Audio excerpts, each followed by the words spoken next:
இவரா? சொல்லுங்க சார். நீ இப்ப எங்க இருக்க? நான் மனு இருக்கிற ஹாஸ்பிட்டலுக்கு முன்னாடி இருக்கேன் சார். என்ன சார்? நீ அங்கேயே இரு, நான் உன்னை நேர்ல பார்க்கணும். சரியா? Okay sir.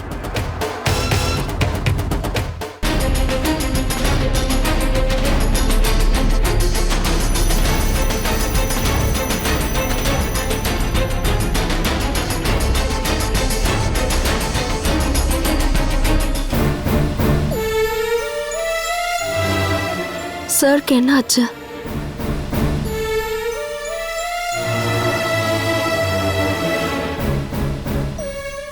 அக்கா, குமார் அங்கிள் எங்க? அங்கிள் கிளம்பிட்டாரு. ஏன் அவர் என்கிட்ட சொல்லாம போயிட்டாரு? நான் அங்கிள் மேல கோச்சுக்கிட்டேன். நீங்க ஏன் மாமா இப்ப வீட்டுக்கு வந்தீங்க? அம்மா அங்க தனியா இருப்பாங்கல்ல.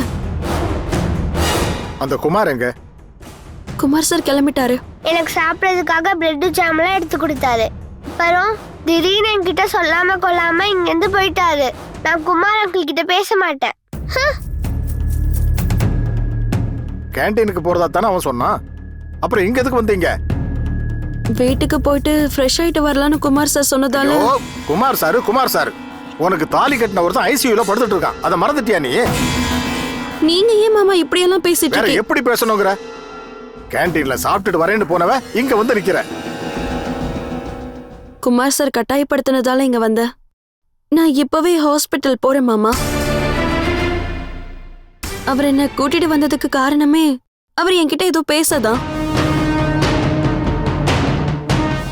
ஃப்ரெஷ் ஆகலான்னு சொல்லி என்ன இங்க கூட்டிட்டு வந்தாரே தவிர என்கிட்ட ஏதோ டீட்டெயிலா பேசணும்னு சொல்லி இங்க வந்துதான் சொன்னாரு. ஆனா வந்து அவர் என்கிட்ட எதுவுமே பேசல. திடீர்னு ஆளே மாறிட்டாரு. இந்த நேரத்துல நான் உன்னை டென்ஷன் ஆக்க விரும்பல அப்படி இப்படின்னு சொல்லிட்டு போயிட்டாரு. அவருக்கு ஏகப்பட்ட பிரச்சனை இருக்கலாம். நமக்கு எதுக்கு அதெல்லாம்? நீ எதுக்கு அதை பத்தி யோசிச்சுட்டு இருக்க? அவரு ஆபீஸ்ல ஒரு அசிஸ்டன்ட் மேனேஜர்.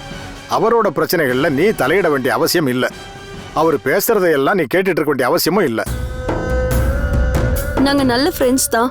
எனக்கு மட்டும் இல்ல, மனோக்கும் தான். என்ன இருந்தாலும் கொஞ்சம் டிஸ்டன்ஸ் மெயின்டைன் பண்றது நல்லது. நான் இப்படி சொல்றதுக்கு ஒரு காரணம் இருக்கு. இதெல்லாம் தேவையில்லாத ஒண்ணு.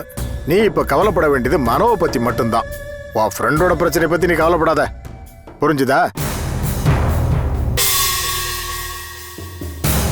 நீ சீக்கிரமா ஹாஸ்பிட்டலுக்கு போ பாரு. அம்மா அங்க தனியா இருக்கா.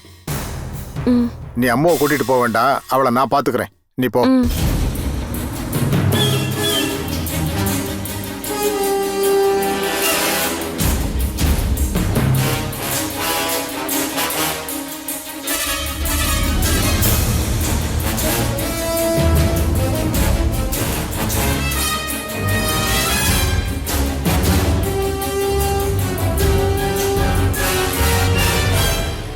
ஹலோ அண்ணே.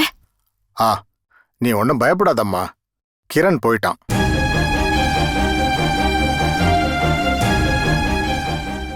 அனுவை இங்க கூட்டிட்டு வந்தது ஏதோ ஒரு முக்கியமான விஷயத்தை பத்தி பேச மட்டும் தானா. அவகிட்ட ஏதோ ஒரு முக்கியமான விஷயம் பேச வந்தவன் திடீர்னு இங்க இருந்து புறப்பட்டு போயிருக்கான். அனு கிட்ட எல்லா உண்மையும் சொல்லிடணும்னு அவன் முடிவு பண்ணிருக்கான். பழசெல்லாம் ஞாபகம் இல்லாத அனுவால அதை ஏத்துக்க முடியாதுன்னு அவன் பயந்து போயிருப்பான். அதனாலதான் எதுவுமே சொல்லாம போயிருக்கான். அவ இப்படியே இங்கேயே சுத்திட்டு இருக்க வேண்டியதாம்மா. நீ பயப்படாத. கிரண் தான் முதல்ல அனுவை கல்யாணம் பண்ணிக்கிட்டவன்னு மனோவுக்கு தெரியாதுல்ல. அது தெரியாத வரைக்கும் எந்த பிரச்சனையும் இருக்காது. ஆமா, அது தெரிஞ்சிருச்சுன்னா அவனால தாங்கிக்க முடியாது. இப்ப இருக்கிறத விட மோசமான நிலைமைக்கு அவனை தள்ளிடும். கடவுள் நம்ம பக்கம்தான் இருக்காரு. நான் வேண்டின மாதிரியே எல்லாம் நல்லபடியா நடக்குது. அப்புறம் மனோ இப்பதான் பேசினதா டாக்டர் சொன்னாரு. அவன் கூடிய சீக்கிரம் நல்லபடியா குணமாய் வந்துருவான்னு தோணுது. கொஞ்ச நாள் போகட்டும். மனோவை வெளியூருக்கு அனுப்பி வைக்கணும். கிரணோட தொல்லை இல்லாத வேற ஒரு இடத்துக்கு. அதெல்லாம் யோசிச்சு முடிவு பண்ணிக்கலாம். நீ அங்க டென்ஷன் ஆகாம இரு. நான் உடனடியா அனுவா அங்க அனுப்பி வைக்கிறேன்.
என்ன சார் பார்க்கணும்னு சொன்னீங்க?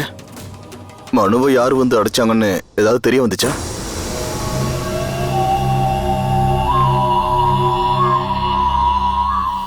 என்ன சார் அப்படி பாக்குறீங்க? நல்லா இருக்கு, உன் நடிப்பு நல்லா இருக்கு. அப்பாவி மாதிரி நடிக்கிற. சார் நான் ஒரு அப்பாவி தான் சார். என் சூழ்நிலை தான் என்ன இந்த மாதிரி ஆளா காட்டுது. மனோவை அடிச்சது நேத்து ராத்திரி. நீ ஹாஸ்பிட்டலுக்கு இன்னைக்கு போயிருக்க. இவ்வளோ நேரமா என் வீட்டில் இருந்திருக்க. நீ திருட்டுத்தனமா ஏதோ ஒரு வேலையை பண்ணியிருக்க. அது சார் அது என்னோட தப்பு இல்லை சார். எல்லாரும் என்ன அப்படிதான் நினைக்கிறாங்க. ஓ, காமெடி எல்லாம் பண்ணுவீங்களோ? எப்பயாவது. ஆனா இப்ப அந்த மூடு இல்ல. மனோவை பத்தி யோசிக்கும் போது கஷ்டமா இருக்கு. என் பொண்ணுக்கு இப்படி ஒரு நிலைமை வந்துருச்சு. அதை பத்தி நினைச்ச வருத்தமா இருக்கு சார். பொண்ணு மேல பாசம் வச்சிருக்கிற எந்த அப்பனும் இந்த மாதிரி நேரத்துல விளையாட மாட்டான் சார். ஆனா அவனை உண்மையிலேயே எனக்கு பிடிக்காது சார். ஆனா அவன் இப்ப என் பொண்ணை கல்யாணம் பண்ணிட்டான். அதனால நான் பழசெல்லாம் மறந்துட்டேன். அது புரியுது, அவ உன் பொண்ணுன்னு புரியுது. ஆனா என்னாலேயே மறக்க முடியாத விஷயங்கள் இருக்கு. மற்றவங்களுக்கு ஞாபகப்படுத்த வேண்டிய சில விஷயங்கள், அதை நான் இப்ப இழந்துட்டேன். நீங்க என்ன சொல்ல வரீங்கன்னு எனக்கு புரியல சார். நீ ரொம்ப நல்லா நடிக்கிற, நல்லா இருக்கு. ஆனா இதெல்லாம் என்கிட்ட வச்சுக்காத. சொல்லு, அதை நீ எங்க ஒளிச்சு வச்சிருக்க? ஓ, நீங்க பாட்டில கேக்குறீங்க. இத நேரடியாவே கேட்டிருக்கலாமே சார். நான் அதை ஒளிச்சலாம் வைக்கல சார். வீட்டுல தான் இருக்கு. நேத்து அடிச்சதோட மீதி இருக்கே. அப்போ நீங்களும் அடிப்பீங்க இல்ல? என்கிட்ட பொய் சொன்னீங்க போல. ஃப்ரெண்டுக்கு இப்படி ஆனதுல வருத்தம் இருக்கதான் செய்யும். 2 புக்கு அடிக்கிறதுல தப்பே இல்லை. நிறுத்து, உன்னோட நடிப்பு நிறுத்து.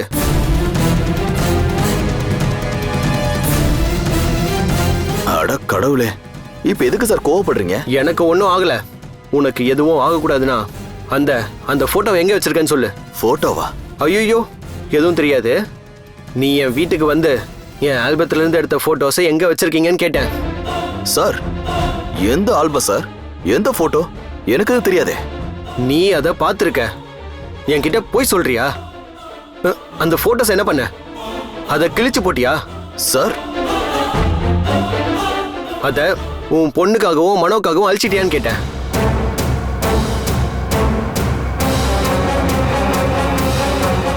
சார் தயவு செஞ்சு நீங்க நம்புங்க சார். நான் எந்த போட்டோவும் பார்க்கல. இல்ல நான் தெரியாம தான் கேட்கிறேன். அது யாரோட போட்டோ சார்? இல்லனாலும் எனக்கு எதுக்கு சார் உங்களுடைய போட்டோ? அது எனக்கு முக்கியம். உன்னை தவிர என் வீட்டுல வேற யாருமே இல்ல. மனு, அனுவும் நானும் ஹாஸ்பிட்டல்ல இருந்தோம். நீங்க மட்டும் தான் வீட்டுல இருந்தீங்க. நீங்க தான் அதை எடுத்திருக்கீங்க. சார் தயவு செஞ்சு என்ன நம்புங்க சார். நான் அதை எடுக்கல. நான் அப்படி ஒரு போட்டோவை பார்க்கவே இல்லை சார். இதுக்கு மேல என்ன சந்தேகப்படாதீங்க சார். நான் அதை எடுக்கவே இல்லை. இதோட எல்லாம் முடிஞ்சிருச்சுன்னு நினைக்காத. வேற ஆதாரத்தை கொண்டு வரேன். எல்லாத்துக்கும் முடிவு கட்டுறேன். பார்க்கலாம்.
மனு,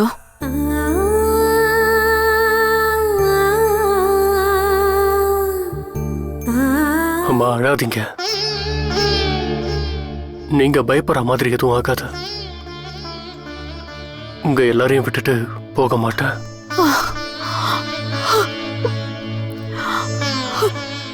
அனு எங்க? அனு வீட்டுக்கு போயிருக்கா. இப்ப வந்துருவா. கொஞ்ச நேரம் முன்னாடி வரைக்கும் இங்கதான் இருந்தா. அனுவை பத்தின எல்லா விஷயத்தையும் நீங்க முன்னாடி என்கிட்ட சொல்லிட்டீங்கன்னு இத்தனை நாளா நினைச்சிட்டு இருந்தேன். ஆனா இப்போ சில சில உண்மைகளை என்கிட்ட இருந்து நீங்க மறைச்சிட்டீங்கல்ல.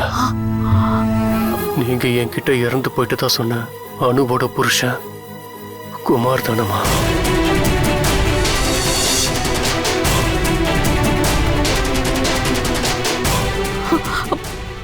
மனோ,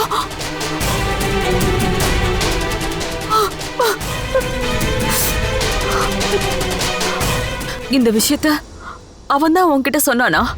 இல்லம்மா, நானே தான் தெரிஞ்சுக்கிட்டேன். என்கிட்ட யாரும் இதை சொல்லல. அனுவோட கழுத்துல தாலி கட்டினத கிரண் தாங்கிற ஆதாரத்தை அந்த சாமியை என்னோட கண்ணு முன்னாடி காமிச்சுத. அதனாலதான் அனுவை கிரணோட வீட்டுக்கு அந்த கடவுள் போக வச்சான் போல இருக்க.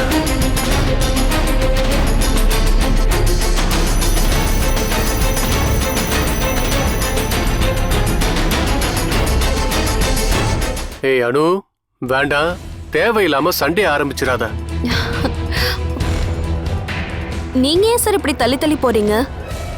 எங்க கிட்ட பேச மாட்டேங்கிறீங்க, எங்களை பார்த்து ஒதுங்கி ஒதுங்கி போறீங்க. அது நம்ம 2 பேருக்கும் தொந்தரவா இருக்கக்கூடாதுன்னு நினைக்கிறாரு, அதானே? நான் கொஞ்சம் வெளியே போகணும். ஒரு மீட்டிங் இருக்கு, சீக்கிரமா வந்துடுறேன். மீட்டிங்னு சொல்றது எல்லாமே பொய் தானே? எங்களுக்காக ஒதுங்கி இருக்க தானே பாக்குறீங்க? சும்மா இருமானோ. ராமச்சந்திரன்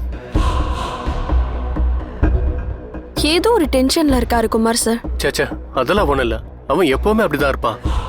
இல்ல, வழக்கமா அவர் எப்படி இருப்பாருன்னு நான் பாத்திருக்கேனே. சாரி, நாங்க பெருசா யாருக்கிட்டயுமே சொல்லல, அதான் இன்வைட் பண்ணல. எல்லாருக்கும் ஒரு பார்ட்டி அரேஞ்ச் பண்றதா இருக்கும், ஒரு 2 வாரத்துக்கு அப்புறம். ஓகே சரி. என்னோட ஃப்ரெண்ட் ரஜிதா கல்யாணத்துக்கு தான் இன்வைட் பண்ணல. கல்யாணம் முடிஞ்சிருச்சுன்னாச்சும் அவகிட்ட சொல்லணும்ல. அதெல்லாம் இருக்கட்டும், நீ எதுக்கும் உங்க அப்பா மேல ஒரு கண்ணு வச்சுக்கண்ண. ஏன் பயமா இருக்கா? இனி பயப்பட வேண்டிய அவசியமே இல்ல. அப்பாவோட ஆசீர்வாதமே நமக்கு கிடைச்சிருச்சு. அப்பாவோட கோவம் எல்லாம் போயிடுச்சு. அதுக்கு இல்ல, அவர் அடிக்கடி அந்த ரூம்குள்ளயும் இந்த ரூம்குள்ளயும் போயிட்டு வர்றதை நான் பார்த்தேன். தண்ணி அடிக்கிறாருன்னு நினைக்கிறேன். அந்த ரூம்குள்ள கூட ஒரு பாட்டில் இருக்கிறத நான் பார்த்தேன். அப்ப நீங்க அதை மறைச்சு வச்சிருங்க, மத்த விஷயத்த நான் பாத்துக்கிறேன். எனக்கு லைட்டா ஒரு பயம் இருக்கு. இந்த மாதிரி ஆளுங்க குடிச்சா ஆளே மாறிடுவாங்க. பழைய கதையெல்லாம் சொல்லிக்கிட்டு திரும்ப என் கூட சண்டைக்கு வருவாரோன்னு தோணுது. அது கரெக்ட் தான். பேசாம நீங்க சிஐடியா மாறி எங்க பாட்டில் இருக்குன்னு தேடுங்க. நல்ல வேலை தான். ஃபர்ஸ்ட் எய்ட் ரூம்ல காத்துட்டு இருக்க வேண்டியன்னா பாட்டில தேடி அலைஞ்சிட்டு இருக்கணுமா? நல்லா இருக்கு. அனுபவி, என்ன கல்யாணம் பண்ணி கூட்டிட்டு வந்தது யாரு? நீதானே? அப்ப நீதான் அனுபவிக்கணும்.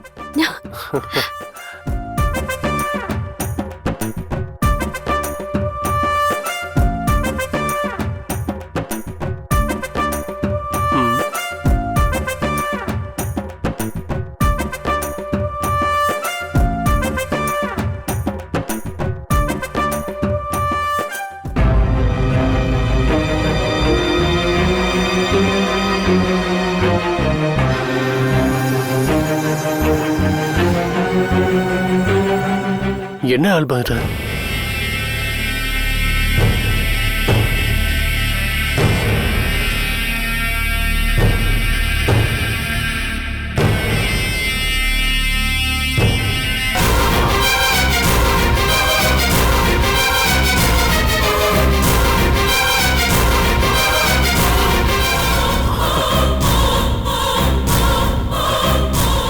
அப்போ அனுபவ முதல்ல கல்யாணம் பண்ணிக்கிட்டது குமார் தானா?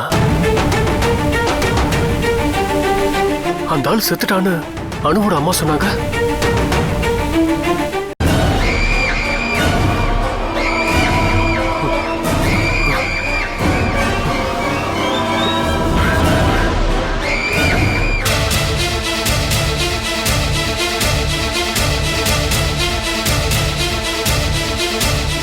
என் வாழ்க்கையை இருண்டடிச்ச. அந்த ஆல்பத்தை பார்த்ததும் எல்லாத்தையும் தலையில புரட்டி போட்ட மாதிரி ஆயிடுச்சு. அந்த நிமிஷமே நான் இந்த உலகத்துல ஒருத்தரை வெறுத்தனா அது நீங்க தான்.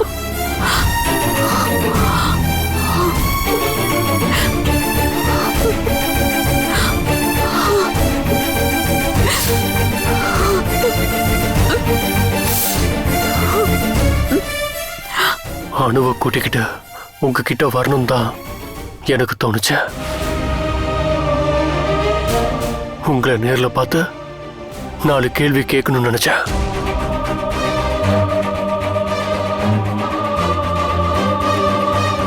ஆனா கடந்த கால ஞாபகம் இல்லாத ஒரு பொண்ணு என் கூட இருக்கா. என்னை மட்டுமே நம்பி என் கூட வந்தவ. அவளுக்காக மட்டும்தான் நான் அப்ப அமைதியா இருந்தேன்.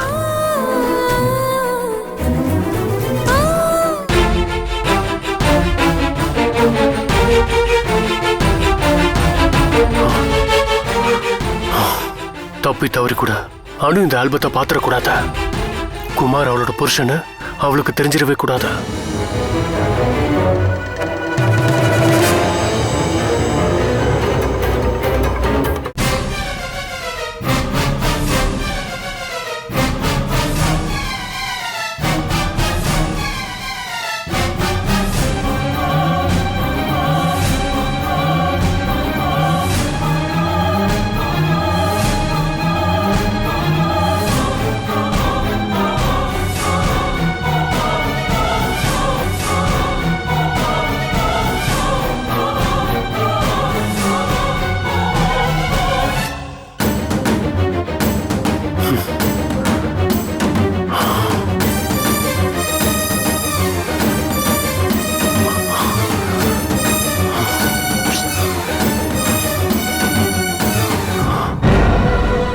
பாட்டில் கிடைச்சுதா?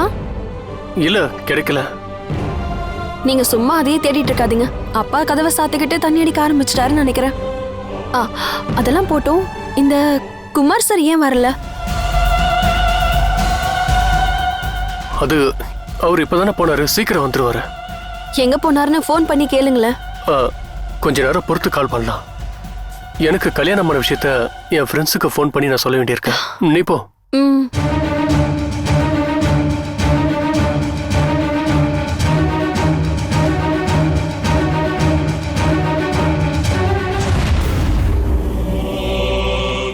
என்ன மன்னிச்சிரு மனு. தயவு செஞ்சு என்ன மன்னிச்சிரு. அது எனக்கு உங்க மேல எதுவும் கோவம் இல்ல. உங்களுக்கு அனு மேல அந்த அளவுக்கு பாசம் இருக்கு. அவளுக்கு நல்ல வாழ்க்கை அமையணுன்றதுக்காக உண்மையை நீங்க மறைச்சிருக்கீங்க. நீங்க பயப்படாதீங்கம்மா. இப்போ இதுக்காகலாம் நான் அனுவை விட்டு விலைக்கு போக போறதில்ல. அவ எனக்கு தான் சொந்தம். என்னைக்குமே எனக்கு தான். நான் அவளை யாருக்குமே விட்டு கொடுக்க மாட்டேன்.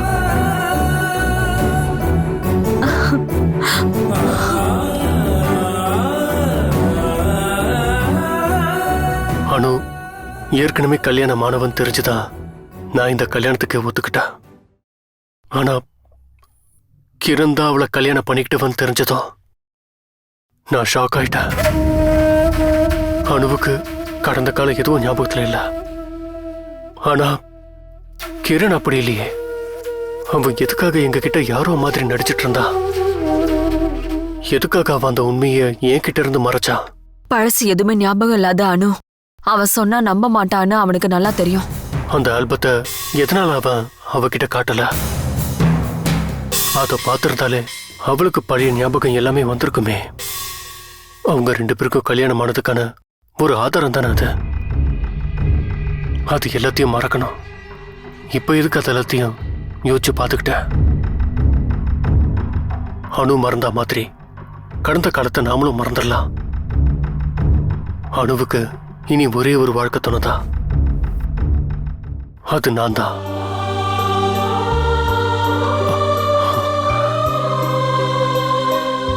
கிரணோட மனசுல இப்பவும் அணு இருக்கா. அதனால்தான் ஆள் அனுப்பி அவ என்ன அடிச்சிருக்கா. எனக்கும் அவ மேலதான் சந்தேகமா இருக்க. கண்டிப்பா அவன் தான் செஞ்சிருப்பான். அதுல சந்தேகமே இல்லை. எதுவுமே தெரியாத மாதிரி அவன் நடிச்சிட்டு இருந்திருக்கான். அதே மாதிரி நாமளும் அவன் முன்னாடி எதுவும் தெரியாத மாதிரி நடிக்கலாம். அவன் தான் இதுக்கு பின்னாடி இருக்கான நான் தெரிஞ்சுக்கிட்ட விஷயத்த அவன் தெரிஞ்சுக்க வேண்டாம். அதே மாதிரி கிரண் முன்னாள் புருஷங்கிற விஷயம் அணுக்கு தெரிய வேண்டாம். கிரண் கிட்ட இருந்து முடிஞ்ச அளவுக்கு அணுவை நாம தள்ளியே வைக்கணும். எனக்கு இப்பதான் புரியுதா, அவன் ரொம்ப ஆபத்தானவன். நான் பழைய நிலைமைக்கு திரும்புற வரைக்கும் அணுவை ஜாக்கிரதையா நீங்க தான் பாத்துக்கணும். அவ எப்பவும் என்னை விட்டு போயிடக்கூடாது. இல்ல மனோ, உனக்காக நான் அவளை பாதுகாக்கிறேன். நீ பயப்படுற மாதிரி எதுவுமே ஆகாது. உனக்கு ரொம்ப பெரிய மனசு மனோ. கடவுள் எப்பவுமே உனக்கு துணையா இருப்பாரு. அனு என்னைக்கும் உனக்கு மட்டும்தான் சொந்தமானவ.